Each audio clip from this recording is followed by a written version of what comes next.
यहाँ पर हम पढ़ते हैं आईपीसी का chapter 16 of offences affecting the human body, मानव शरीर पर प्रभाव डालने वाले अपराधों के विषय में। ऑफ ऑफेंसेस अफेक्टिंग लाइफ, जीवन के लिए संकटकारी अपराधों के विषय में। सेक्शन 299 कहता है कल्पिबल होमिसाइड, आपराधिक मानव वध, जिससे मृत्यु कारित करने के आशय से जो शारीरिक क्षति किया जाता है और मृत्यु होना संभव या जानते हुए ऐसा कर रहा है तो कहलाता है आपराधिक मानव वध। इलस्ट्रेशन यहाँ देख लेते हैं। एक गड्ढे पर लकड़ियाँ और घास बिछाता है। ये एक गड्ढा है, वहाँ पर देखो लकड़ी घास बिछा के इसको ज़मीन के बराबर किया। ये कि मृत्यु कारित करने के लिए ऐसा आशय से कर रहा है। वाई वह भूमि सुदृढ़ है करके चलता है, वहाँ से गुजरता है। ये देखो वाई गुजर रहा है और उसमें गिर जाता है और मर जाता है। यहाँ पर ए ने आपराधिक मानव वध किया है। बी इलस्ट्रेशन है। यह जानता है कि वाई एक झाड़ी के पीछे छुपा है और बी यह बात को नहीं जानता, तो ए जो है वाई को मारने के आशय से बी को इस झाड़ी पर गोली चलाने के लिए कहता है ताकि वाई मर जाए, और बी इस बारे में नहीं सोचता है तो गोली चला देता है बी और वाई मर जाता है।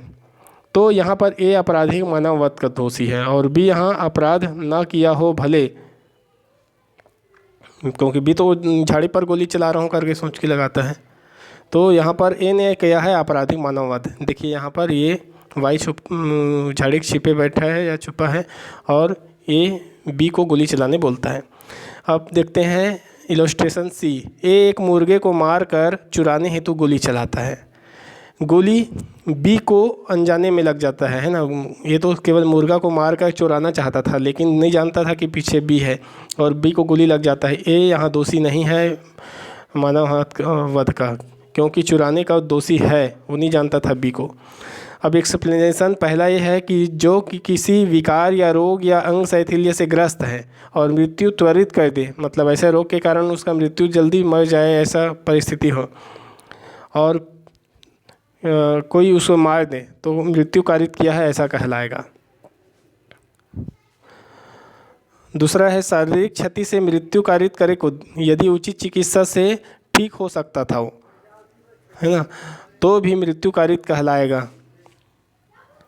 तीसरा है माँ के गर्भ के जो शिशु है उसका यदि कोई मृत्यु कारित करे तो आपराधिक मानव वध नहीं है, लेकिन यदि गर्भ से कुछ बाहर या पूरा बाहर निकल गया कोई शिशु है उसका मृत्यु कारित करे तो आपराधिक मानव वध है।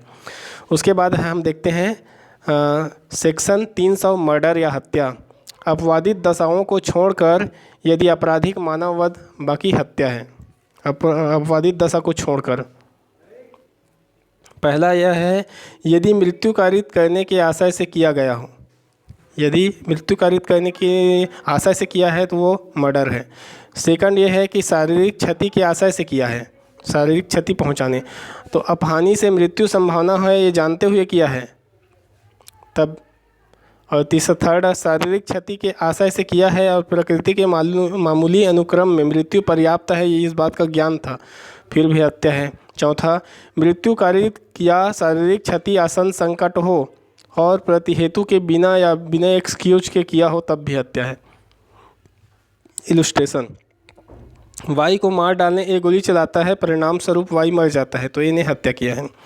बी वाई रोगग्रस्त है, एक प्रहार से वो मर जाएगा ये जानते हुए मारता है, ये नहीं मारता है, और यदि यह बात जानते हुए मार रहा है तो हत्या है। यदि इस बात की कोई जानकारी नहीं है तो हत्या नहीं है। स्वस्थ नहीं मरता है ना, तो इस स्वस्थ नहीं होता तो नहीं मरता, तो इसकी बीमारी के बारे में ये जानते हैं तो हत्या, नहीं जानते तो नहीं है। इलस्ट्रेशन सी है। वाई को तलवार या लाठी से ऐसा घाव ए आशय करता है जिससे वाई की मृत्यु हो जाता है ना, तो ये हत्या है।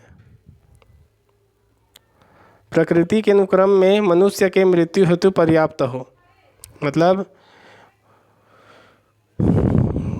ऐसा पर्याप्त हो, ऐसा लाठी या तलवार से मारता है, घाव को बनाता है। डी है ए व्यक्तियों के समूह पर तोप चलाता है, उसमें से एक व्यक्ति की मृत्यु हो जाता है, वो हत्या है। हालांकि वो किसी एक को उस समूह से मारना नहीं चाहता था लेकिन जानबूझकर किसी में इसको भी पड़ सकता है इसका संभावना जानता था। उसके बाद यहाँ अपवाद देख लेते हैं कौन सा मानव वध आपराधिक मानववध हत्या नहीं है, उसको देख लेते हैं। तो गंभीर और अचानक प्रकोपन से आत्मसंयम की शक्ति से वंचित होकर, ये प्रकोपन मतलब प्रोवोकेशन, तो ये दिए गए जो है गंभीर अचानक प्रकोपन उसको या भूल या दुर्घटनावश अन्य की मृत्यु कारित कर दे, तो वो सब आपराधिक मानववध है, हत्या नहीं है। परंतु उपरोक्त अपवाद के अध्ययन होगा, मतलब नियम के अधीन रहेगा। पहला ये शर्तें हैं कि प्रकोपन किसी की वध या हानि हेतु प्रतिहेतु के रूप में या स्वेच्छया ना हो, है ना, प्रतिहेतु के रूप में या स्वेच्छया किसी का वध नहीं करना चाहिए। सेकंड ये है कि विधि के पालन में या लोक सेवक के विधि के प्रयोग में कोई प्रकोपन नहीं होना चाहिए, कि कोई सरकारी कर्मचारी अपना नियम का पालन कर रहा है और उससे गुस्सा होकर नहीं होना चाहिए। तीसरा है प्राइवेट प्रतिरक्षा के अधिकार के विधिपूर्ण प्रयोग में कोई प्रकोपन नहीं होना चाहिए, कि कोई आदमी अपना बचाव में कर रहा है और बचाव में जो एक्ट कर रहा है उसके प्रकोपन में आके उसको मार डाला, ऐसा नहीं होना चाहिए। एक्सप्लेनेशन ये है प्रकोपन इतना गंभीर और अचानक था या नहीं अपराध के हत्या होने से वो बचा सके, मतलब हत्या है कि मानव आपराधिक वध है तो हत्या होने से बचा सके यदि, तो यह क्या चीज़ है, तो तथ्य का प्रश्न है ये कि वो प्रकोपन इतना गंभीर और अचानक था या नहीं था। इलस्ट्रेशन हम देख लेते हैं कुछ। ए वाई के दिए प्रकोपन से ए ने वाई के शिशु एम का साय वध किया, तो ये हत्या है। क्यों हत्या है, क्योंकि ये वाई ने प्रकोपन नहीं किया था और ये कोई दुर्घटना दुर्भाग्य नहीं था, जानबूझकर हुआ है।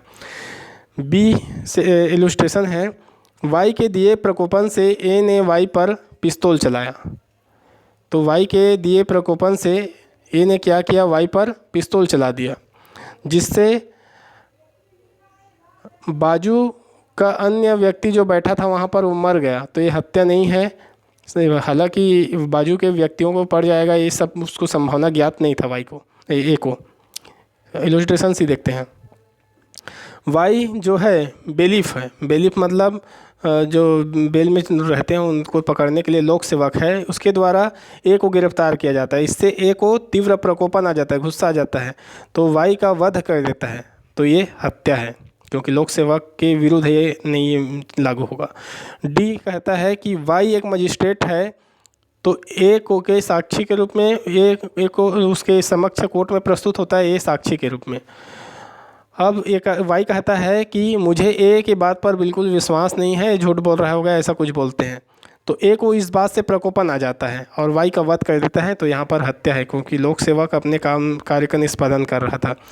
ई इलस्ट्रेशन है ए जो है वाई की नाक को खींचता है, वाई प्राइवेट प्रतिरक्षा में ए को पकड़ लेता है, मेरे नाक को खींच रहा है करके, तो वाई द्वारा ए द्वारा वाई की हत्या कर दिया जाता है, मुझको पकड़ लिया करके, तो ये हत्या कहलाएगा, वध कर दिया जाता है तो ये हत्या कहलाएगा, क्योंकि प्राइवेट प्रतिरक्षा के विरुद्ध ये लागू नहीं होगा। और एफ इलस्ट्रेशन है वाई द्वारा बी पर आघात किया जाता है, बी को तीव्र क्रोध आ जाता है, ए द्वारा बी को छुरा से तो ए द्वारा बी को छुरा से मारने के लिए छुरा दे दिया जाता है। मतलब ये है कि बी को गुस्सा आता है ए के विरुद्ध, वाई के विरुद्ध, परंतु ए का वाई से पहले से दुश्मनी रहा होगा, तो इसलिए वो हत्या करना चाहता है, तो ए जानबूझकर बी को छुरा थमा देता है, लो इसी से मारो करके, तो बी द्वारा वाई का उस छुरा से वध कर दिया जाता है। तो यहाँ पर ए ने हत्या किया है क्योंकि वो हत्या करना चाहता था, और बी जो है मानव वध करना चाहता था, इसलिए हो सकता है कि इसको मानव वध का दोषी माना जाए। अपवाद 2 है कि आपराधिक मानव वध हत्या नहीं है, कौन से परिस्थिति में, जब शरीर या संपत्ति की प्राइवेट प्रतिरक्षा सद्भावपूर्वक प्राप्त शक्ति का अतिक्रमण, मतलब सद्भावपूर्वक कर रहा है और अब उसको जो प्राइवेट प्रतिरक्षा का जितना शक्ति है उससे ज़्यादा शक्ति का उपयोग कर रहा है, मतलब अतिक्रमण कर रहा है और अधिक हानि या नुकसान पहुंचा रहा है बिना किसी आशय से और मृत्यु कारित कर दे, तो वो हत्या नहीं है। इलस्ट्रेशन ए को वाई चाबुक से मारता है ना, चाबुक से मार रहा है वाई, अब ए पिस्तौल निकाल कर वाई को मार देता है, ठीक है, हालांकि वो नहीं चाहता है कि ठीक है, तो वहाँ पर क्या होता है, वाई जो है चाबुक से मार रहा है, ए पिस्तौल से वाई को मार देता है। ए को लगा कि वाई से बचने और कोई उपाय नहीं है, उसको लगा कि मैं उससे चाबुक से बचने के लिए मुझको गोली चलाना ही पड़ेगा और हालांकि वो उसको जान से मारना चाहे ऐसा सोचा नहीं था, अपने बचने के लिए किया। तो यहाँ पर ए ने हत्या नहीं किया है, हालांकि आपराधिक मानववध किया है। मतलब उसको चाबुक से मार रहा है तो गोली मारने का अधिकार नहीं था, तो ज़्यादा कर दिया वो, है ना। अब अपवाद नंबर 3 है कि लोक सेवक द्वारा, यदि लोक सेवक को मदद करते हुए, लोक सेवक द्वारा या फिर लोक सेवक को मदद करते हुए विधि की शक्ति से आगे बढ़कर, जितना उसको विधि का अधिकार है उस लोक सेवक को, उससे ज़्यादा वो अपने ताकत का उपयोग करके बिना वैमनस्य के किसी की मृत्यु कारित करे, जैसे पुलिस वगैरह द्वारा, तो हत्या नहीं कहलाएगा, मानववध कहलाएगा। अपवाद चौथा है अचानक झगड़ा या झगड़ा जनित आवेश में आकर या पूर्व चिंतन के बिना, मतलब बिना पहले के प्लानिंग या मानसिक सोच के, या अनुचित लाभ उठाए बिना, या बिना क्रूरता या अप्रायिक रीति से किसी को मार दे, वध करे, तो वो हत्या नहीं कहलाएगा। अपवाद पांचवा है 18 वर्ष से अधिक के व्यक्ति अपनी सहमति से मृत्यु सहन करे या जोखिम उठाने के लिए तैयार है, तो ऐसे में मृत्यु हो जाए तो हत्या नहीं है। इलस्ट्रेशन ये है कि वाई जो 18 वर्ष से कम है को उकसाकर ए उससे स्वेच्छया आत्महत्या कराता है।